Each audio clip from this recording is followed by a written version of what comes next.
All right, so tonight I am very pleased to introduce our two presenters who will be sharing with you some fascinating history about La Jolla's unique centenarian cottages.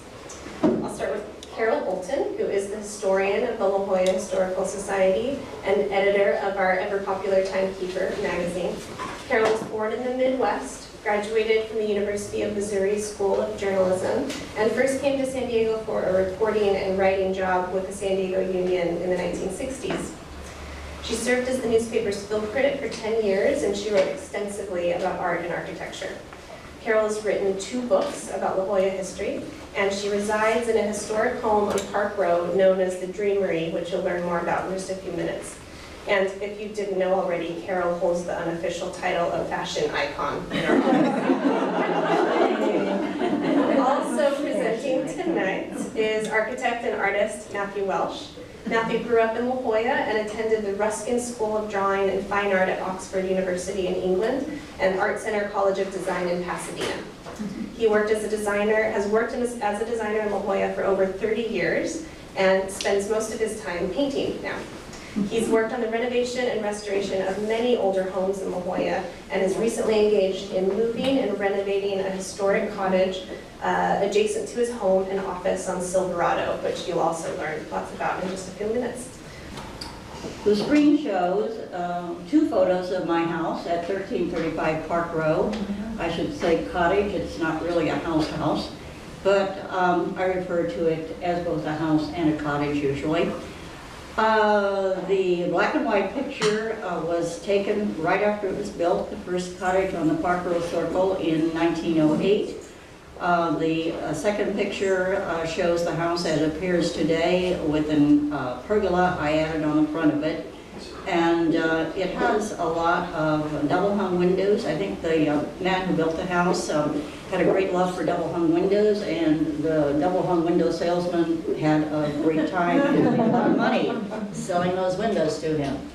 Anyway, I want to read a quote. The guy who built my house, by the way, was a guy named H. Austin Adams. He was originally a playwright from New York. He came to California because he was tired of the city, and shortly after he built this house, he wrote this, which I'm going to read to you, because I think it explains a little bit about why people built cottages in La Jolla in the early days, and why they were so popular as a form of housing. He said, of La Jolla, how lovely were the streets and the winding lanes, overarched with trees. How sublimely beautiful the shore. No wonder that world-renowned artists and lovers of nature came from the 4 corners of the earth to dream here, and to forget the hurry and the noise and the 10,000 sights and sounds of that monstrous and hideous thing, a prosperous American town. So when Mr. Adams arrived here and built his house in 1908, La Jolla was in its infancy. It was sort of a town, but not really a town. There was no fresh water around here, and people had to haul water in whiskey barrels over the hill from a spring in Rose Canyon. The town he found here was a very peaceful place, though, and I think we have to examine a little bit who the people were who built the early cottages in La Jolla, to understand why they built cottages. Why didn't they? Some of them were quite wealthy. They could have just bought up 3 or 4 lots, and they could have put up a McMansion in the early 1900s, but they chose not to do that. I think one of the reasons they chose to build small cottages was in keeping with the current fashion at that time of the California arts and crafts movement. California arts and crafts was a style that kind of started out, I suppose, on the East Coast and earlier in Great Britain, and Matthew is going to talk about that early history of arts and crafts. But anyway, by the time it reached California, it had changed a little bit. It was still very, the idea of rough-hewn architecture, rough-hewn buildings, furniture likewise, simple living, a very kind of spiritual Zen mood to the living spaces. And a lot of people tried to carry that out in the homes they built here, even though they were small homes, only of about maybe 500 square feet. And they were built of basically redwood that came from Northern California.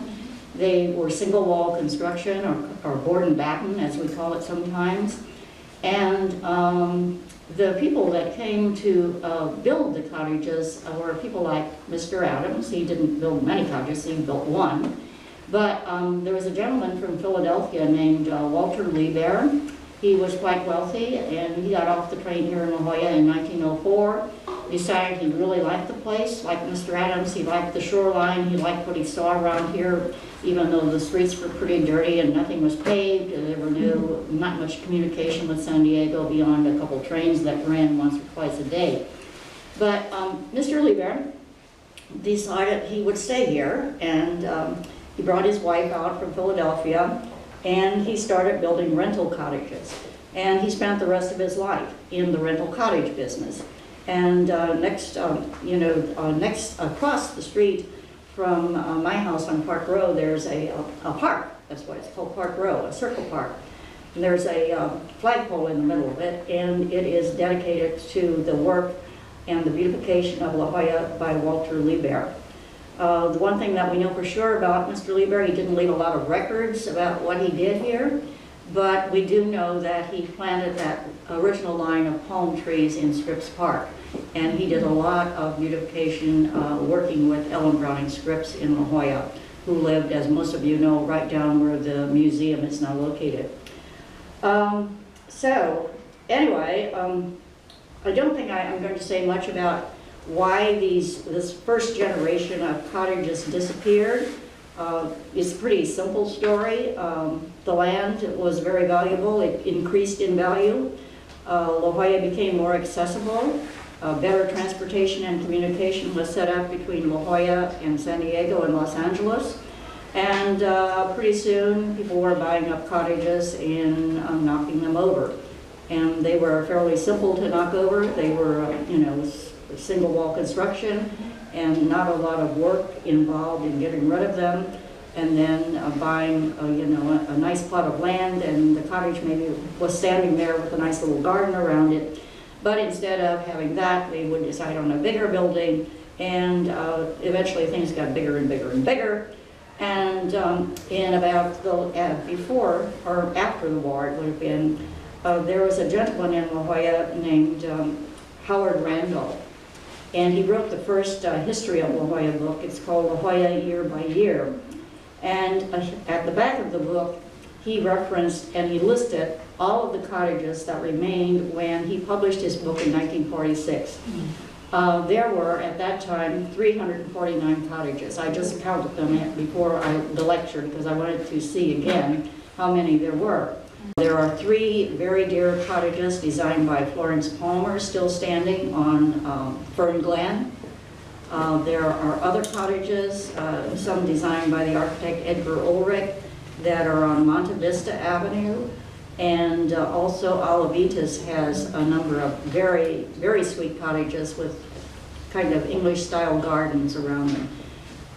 But one of the reasons these cottages were different than our rustic cottages of the early days is I think one of the reasons anyway, is that when people came back from the war, they had experienced the classic kind of English cottage with the garden and that sort of thing when they were in England, or maybe when they were in France, the French cottages with the gardens and that sort of business they observed. And when they came back and were buying lots maybe in the barber tract, they built these sort of cottages. And so that second generation of cottages is much more intact than those that were originally built along the cliffs in the village area. Let's see what else here. The people that built the first cottages in a way, came here to live, they were kind of dreamers in a way. A lot of them, a significant number of them, were probably enjoy a bohemian lifestyle. And they were intellectuals. They read Huxley and Swinburne and the whole lot. Anna Held was a big figure in, I shouldn't say big, but a significant figure, and she was also heavy, but we won't talk about that. A significant figure in La Jolla. She founded the Green Dragon Colony, and she built 12 very unusual early cottages on the area we know as Goldfish Point, right across the street from Cave Street, as you're going around and going down to Scripps Park. One of her cottages was built in the shape of a boat. I'll show you a picture of it shortly. And others were named, I think one was called Oriole. There was another one called Wigwam, and they were all this kind of unique, unusual architecture. And she actually built them, a number of them, with her own hands. So she was a very hands-on type person. But she was also a very smart person. And I mean smart intellectually. She was very well educated.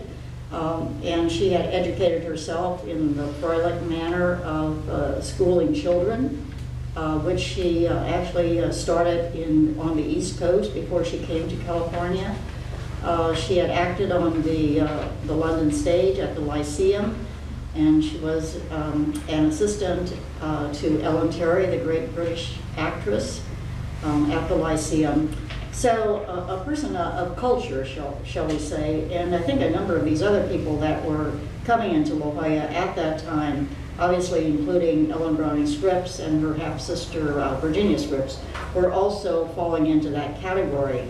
I think a number of them too were avid theosophists. Theosophy was a kind of new form of religion that had started in the country around in the 1870s at some point, and had kind of traveled to California too and become part of the Southern California culture. And I think a number of these people that were here and part of the Green Dragon scene and the cottage building scene and all of that, they also were probably influenced by Charles Fletcher Loomis, who started a similar culture in Los Angeles in the Arroyo Seco area of Los Angeles. He had a compound called El Alisal, I believe. Do you remember that? That's it. Anyway, so it was kind of a Southern California thing. And I think they all came for health reasons a lot as well. Molly McLean alludes to this in her book on Ellen Browning Scripps as to why the Scripps family came out here to live in Southern California, specifically in La Jolla. So that's all part of the history of the cottages and how we got them. Oh, the names of the cottages. I want to address a little bit about the names of the cottages. Some popular names.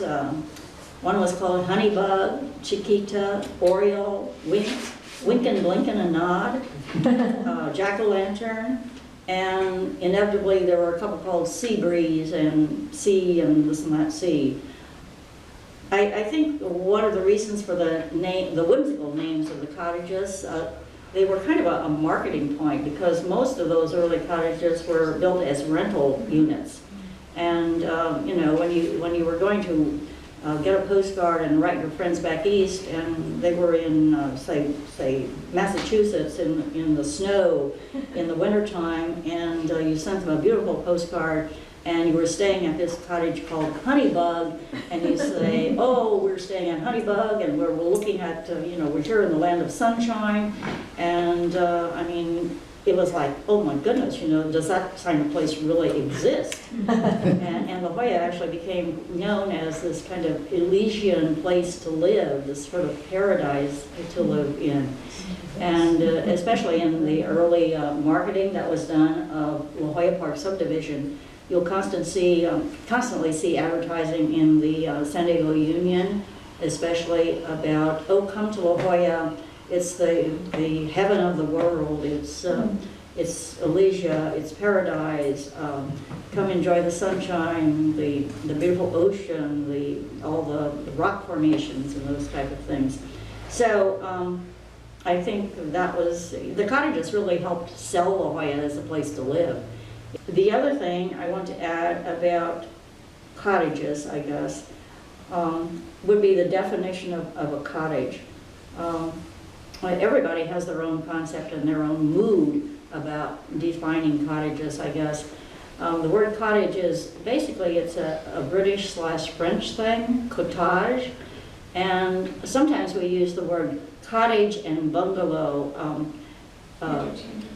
interchangeably, and I think we make a mistake in doing that, because a bungalow that name originated from Bengal in India, and it connotes a whole little different feel of architectural space.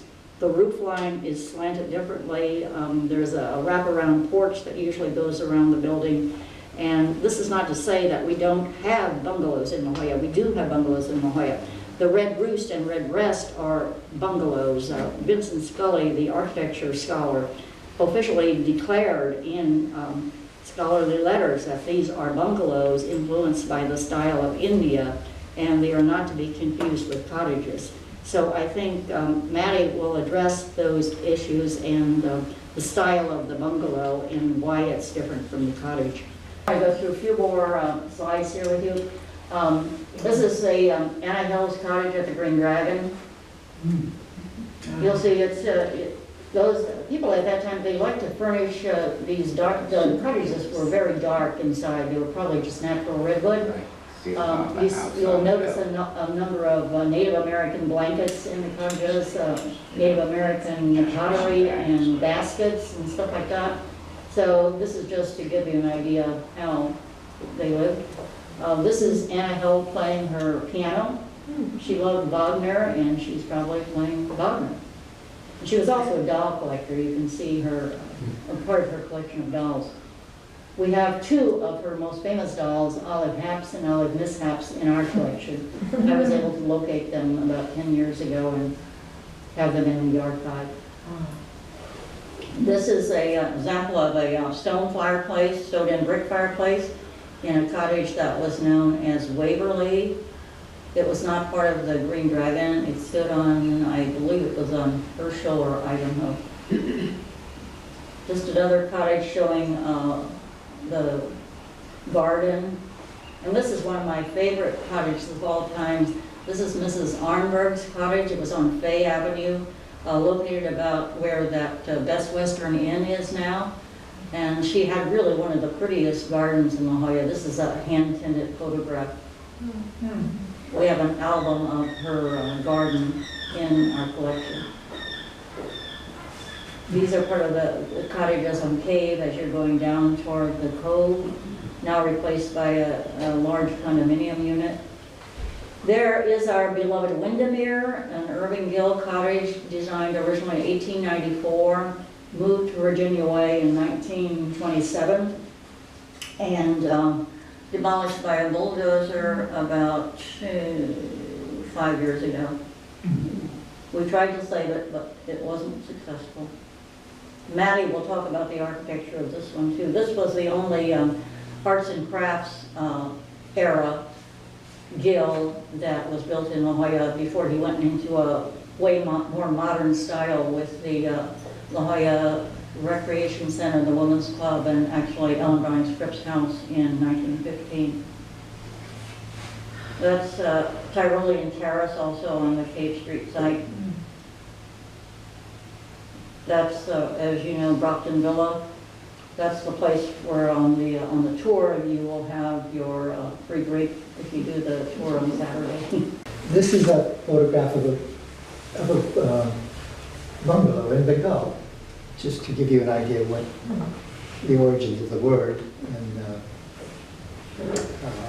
Red Rest, Red Roost, and what we call bungalows. Yeah, this is Windermere the day it was demolished. A developer bought the property. He talked to the Historical Society, then director, Mr. Bruno, about saving it, possibly moving it to our site here. And then he had a turnaround, and a couple days before Christmas, in I think it was 2015, he bulldozed it. I have a couple of these. There's another one from Bengal, and there's a very classic sort of square one with peak roof like we have at the Red Rest and Red Roost. There were summer residents, usually up in the mountains, that they go to get away from the Indian heat. And They have the veranda around the outside to keep cool. And the peak roof, keep the sun out. That one doesn't look so simple, but most of them are very simple. But it emphasizes the Indian tradition of the quiet retreat away from the hot summer sun. So we go from that one to our, backwards. Our red rest, our roost. You see how similar they are. Go back one more. And Brompton Villa, again with the veranda around, similar roof. There's a painting of Brompton Villa. And this is just, as Carol has pointed out, other cottages in the area of the time. The Tyrolean Pret Terrace and our Green Dragon. La Jolla was originally, early La Jolla was a tent community. There's our tents. Then they evolved into what were often called wooden tents. They're built just like a tent with 4 posts, but and a square floor. But they have the vertical wood planks which are tied together at the top with the horizontal rim and at the bottom. So you just have basically a tent made out of wood instead of canvas. There.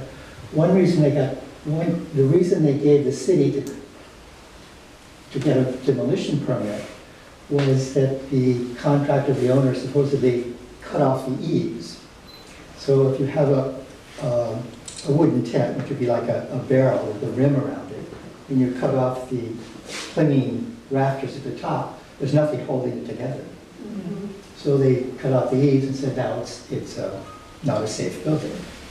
And then there's more. There's our Wisteria Cottage. And another cottage up of Torrey Pines Road. They're kind of scattered in the hillside, canyon there. Wisteria. And this one is the Corey House. I want to talk about a few that I've worked on. The Corey House, the Devani House, the Tuttle House, and the Lynn Lintel Cottage. The Lynn Lintel one is very much a wooden box. You can see it's a square with a simple roof. And then the Green Dragon colony is where it becomes more of a craftsman, goes to another level from the wooden box to the craftsman influence. There's the dragon. What is the name of that? There in Hell's Cottage at the Green Dragon colony? One right. But here you can see when it's developed further in the 50s by Mosier. There's a carport here and another addition over there. The arts and crafts movement in England was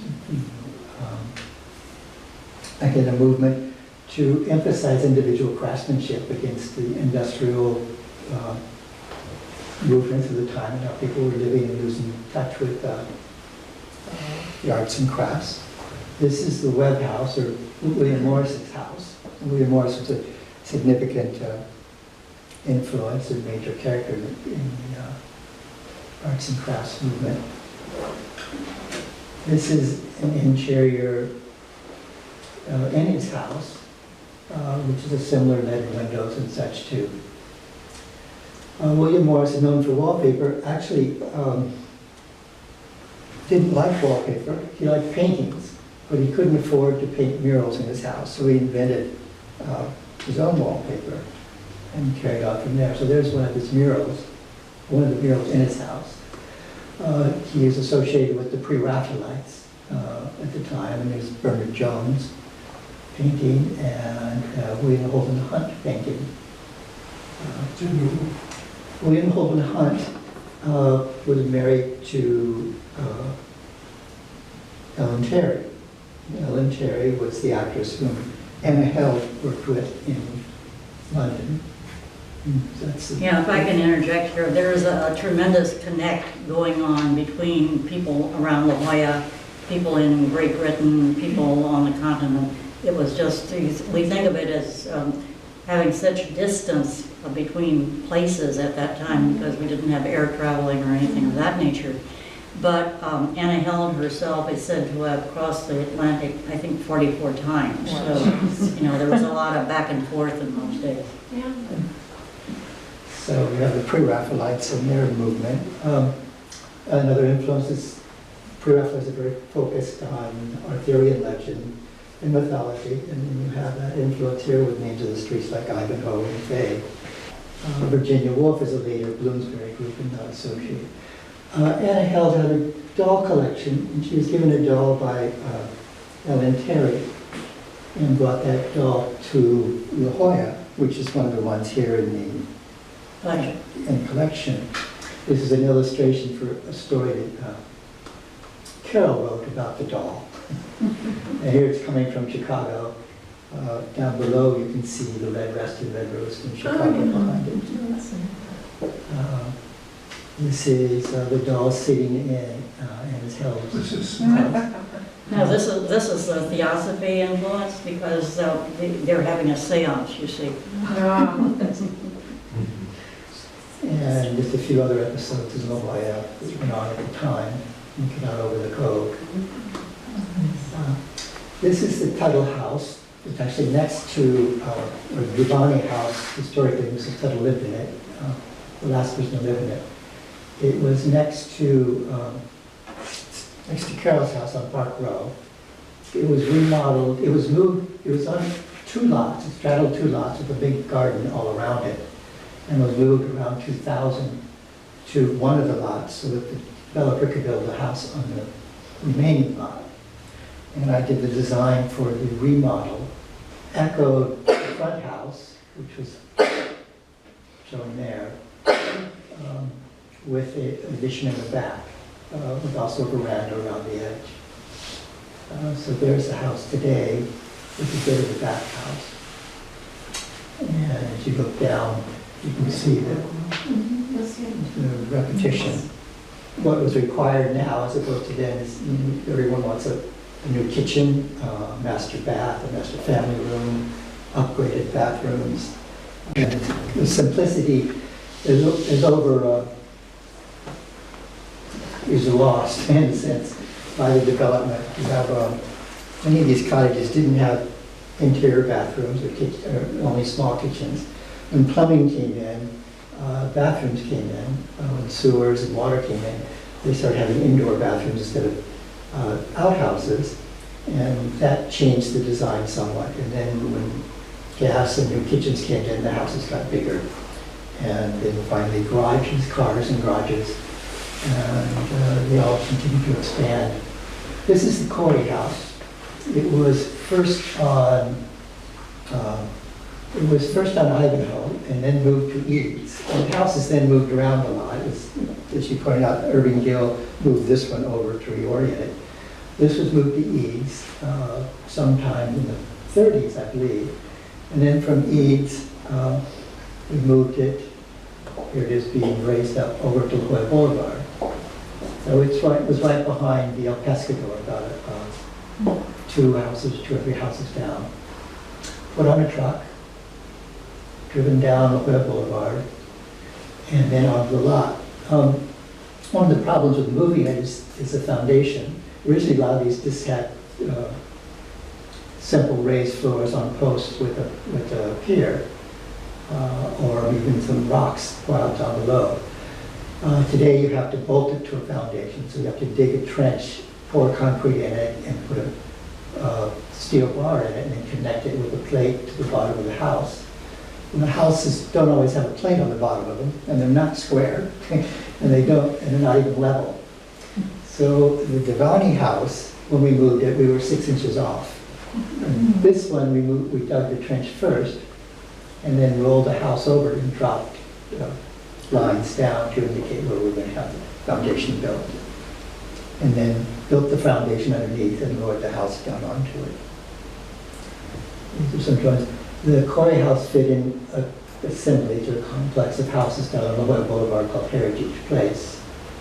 And this was trying to find the colors for Victorian that worked for that particular lot and site.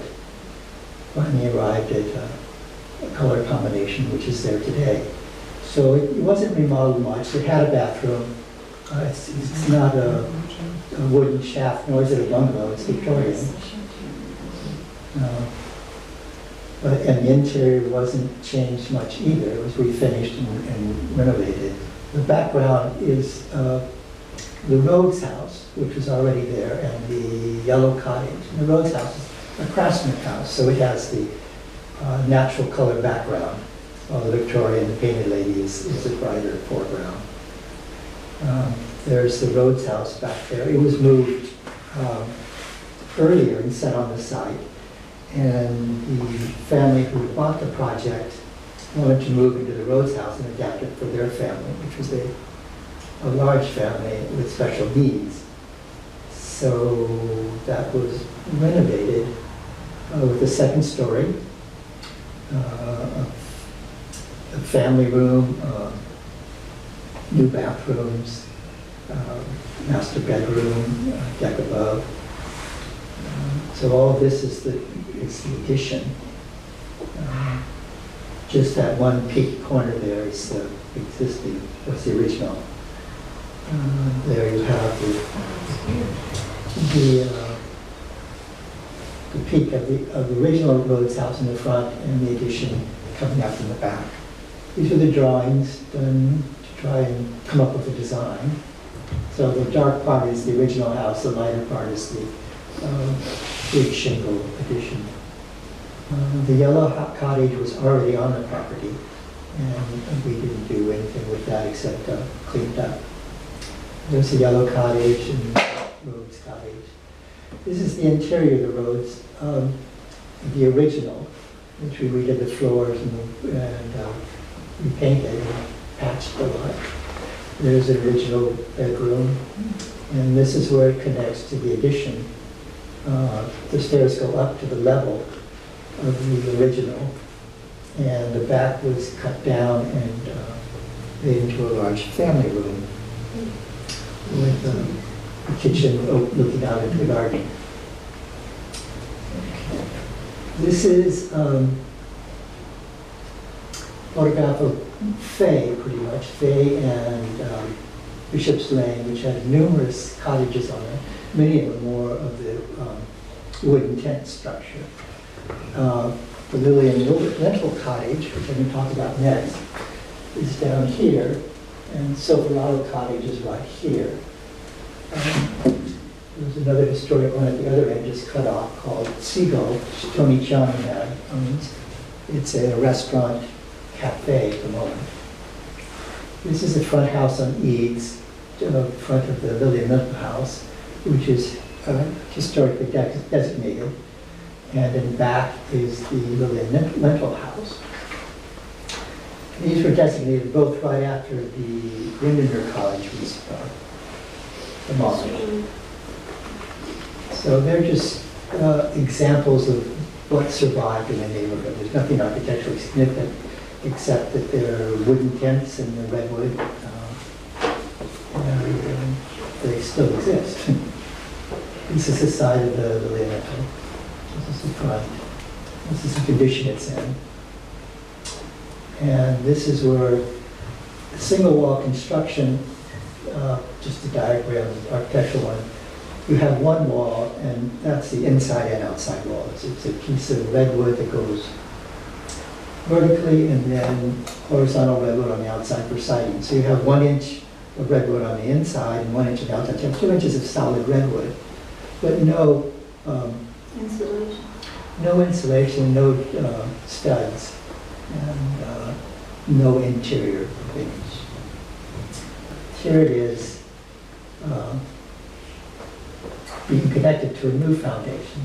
It was set on the foundation, but here it is being moved. It's jacked up and then put on wheels and connected to the pulley there and winched over.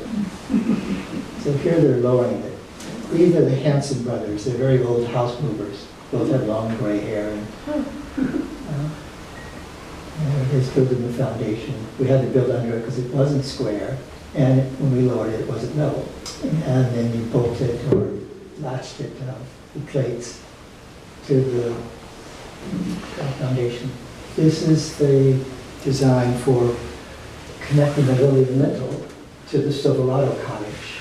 And the required, city requirements of parking required 5 parking places. So there's a garage, a studio above, which is in the ground, and the Silverado Cottage in the front. This is a Silverado Cottage, just right over here on Silverado Street. It's 1908, single wall construction. And this is the backyard where it focuses on the rental. Here's the cottage around 1915, back here behind the church across the street, which was an Irving Gill church.